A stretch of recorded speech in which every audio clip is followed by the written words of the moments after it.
pembicaraan apa yang dinyatakan oleh instansi Perdana Menteri semalam, ia bukan sekadar mengundang marah.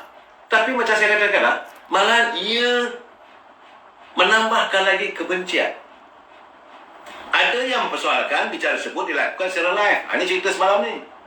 Sebab dia sebelum itu dia katakan bahawa Perdana Menteri akan bercakap berterus terang secara live kononnya.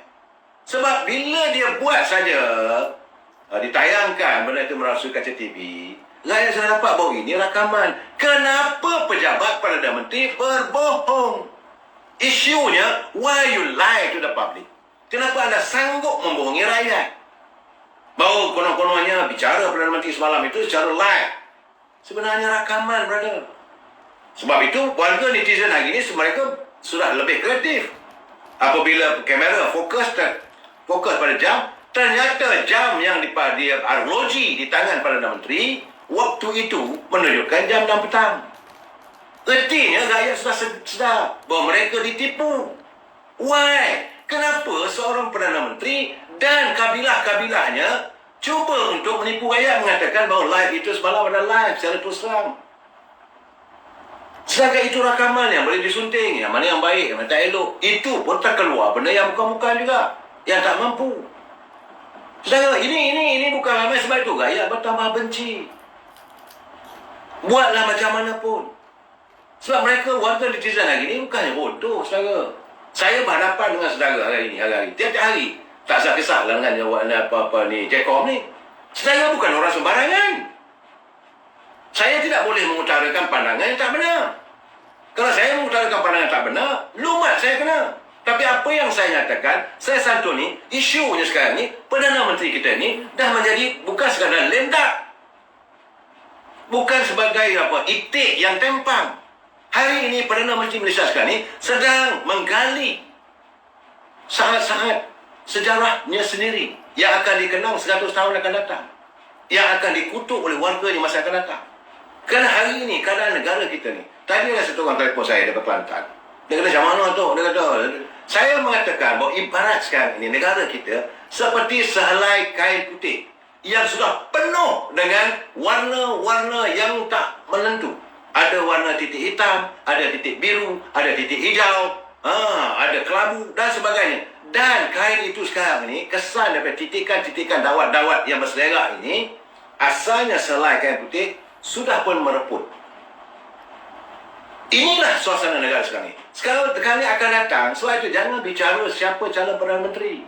Jangan bicara parti mana nak memerintah. Sebab itu saya melihat ada dapatan lah kononnya Perdana Menteri masih popular. Pernah katalah bahawa parti ini memanglah Barisan Nasional sedang mendahului, PAS mengekori dari belakang. Ini bukan masanya. Now is the time mencari seseorang untuk menyantuni, untuk memperbaiki suasana yang dah teruk. Ini bukan soal kita, aku sayang orang ni, aku tak orang ni. No. You kena ada keyakinan orang ini memang mempunyai latar belakang dan kemampuan. Sebab itu saya cuma bagi saya sekarang ni, setakat hari ini yang saya ada di depan mata saya adalah yang Muhammad boleh tegur Adli Hamzah. Sebab saya melihat dari track record.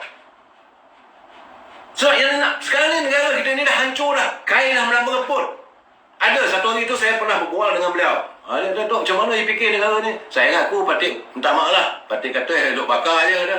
Kenapa bakar? Macam kebun lah. Lalang timbul, duri Senayan ada, duri Semalu ada, rumput ada. Bakar supaya dapat jadi abu ni menjadikan apa ini sebagai baja untuk tanaman akan datang. Dia tak boleh begitu. Ini santunan daripada yang bawa boleh tegur Adli Hamzah. Dia kata tak boleh begitu. Kita kena tengok satu persatu. Yang paling penting sekali, dia kata, yang paling penting, rakyat kena makan. Rakyat perlu disediakan makanan. Early in the morning, ada makanan atas meja. Satu. Yang kedua, mesti dicantuni ekonomi negara kita. Dan kita tak boleh asingkan dunia luar. Tetapi, kena perbaiki, tutup dulu negara kita ni. Tak lama pun, dia kata, 10, 20 hari, 21 hari, kita tekep negara kita ni. Pimpinlah dengan baik. Itu pandangan beliau. Ini ada orang kata, mesti nak Datuk Seri Anwar Ibrahim. Yang ni kata, nak Datuk Seri Najib. Yang ni kata, kalau saya nak Tengku Razali. Kemudian ada UMNO nakkan presidennya. Kemudian yang lain lagi tu, ada Syamuddin nak lagi. Khairi Jamuddin nak lagi. Ini bukan masanya untuk kita bercakap soal mencari seorang Perdana Menteri. Now is the time. Saya amat bersyukur pada Allah SWT. Seandainya Yang Muhammad Mulia Tengku Razali dapat duduk semeja bersama dengan Datuk Seri Anwar Ibrahim, bersama dengan Datuk Seri Zahid Hamidi, bersama dengan Datuk Seri Najib. Let's sit down, fikir yang terbaik, paculah negara ini. Sebab negara sekarang ni dalam keadaan cukup nasab. Kaki tangan kerajaan sudah hilang keyakinan. Dan ini sekarang macam mana keluhan Datuk Ahmad Ismail kata, jangan sampai bila nasi dah jadi bubur. Sekarang ni masih belum lagi, masih ada lagi, masih boleh diperbaiki. Tapi jangan sampai bila nasi dah jadi bubur, waktu itu segalanya dah rosak. Sebab itu, yang paling penting kita mencari pimpinan yang jelas. Pimpinan yang ikhlas untuk rakyat, yang mengutamakan rakyat. Ini paling penting. Dan kita mengharapkan Duli Yang Mulia Tuan Agong bersama dengan Raja-Raja Melayu, bersama dengan pemikiran kita, wujudkan satu kerajaan dipanggil kerajaan interim. Bukan interim Prime Minister. The interim government. Kerajaan sementara untuk mentadbir negara yang tengah teruk sekarang ni. Dia kena kifarah Datuk. Memang saya tahu. Kita ni sekarang ni sebab kita banyak melakukan kesilapan. Betul ada orang cakap ini UMNO misalnya. Saya kata jangan salahkan parti, salahkan orang. Saya bercakap terus terang, jangan salahkan parti, salahkan pimpinan. Ada pimpinan UMNO sekarang ni pun dah duduk dalam kerajaan pun masih meneruskan kesilapan demi kesilapan yang memikirkan sorat tembolong mereka. Kalau mereka tegas tak jadi dah sekarang ni. Kalau semua menteri-menteri yang ada dalam kabinet menegur, ni minta nak tanya ni, beli vaksin ni berapa harganya? Tolong bagi perincian.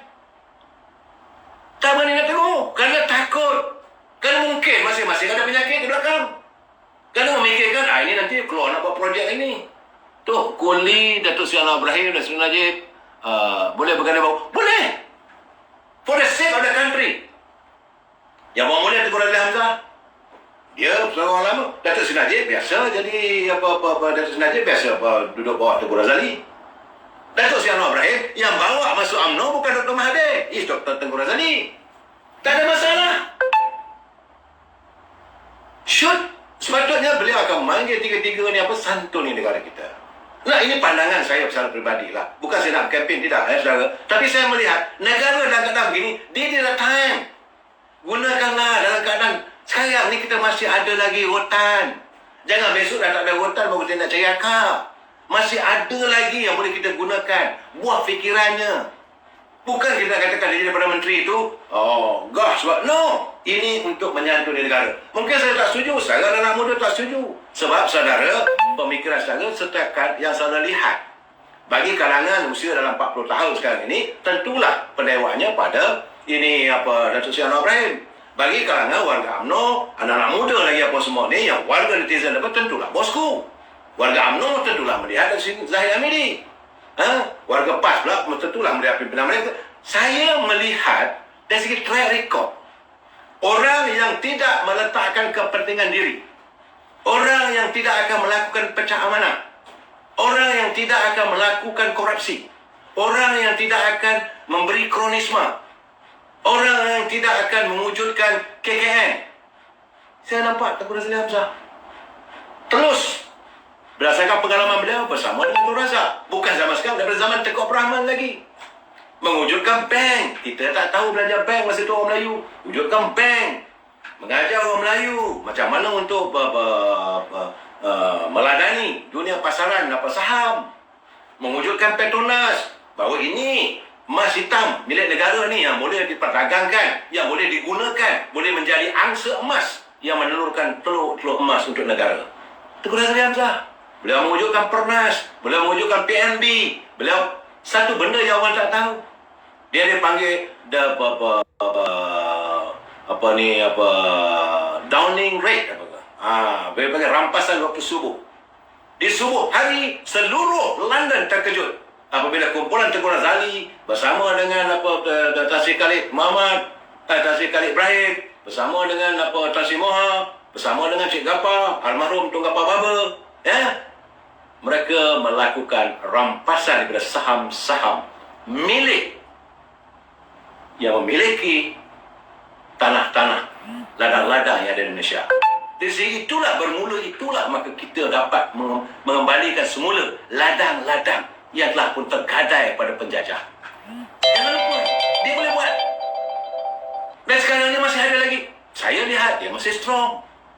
Dan dia dengan dibantu oleh Sri Anwar Ibrahim, Sri Najib, bersama dengan Sri Hamidi. Okeylah, terima dia pada sekali. Okey, cantum. Tak ada masalah. Yang penting sekarang ini, negara perlu diselamatkan.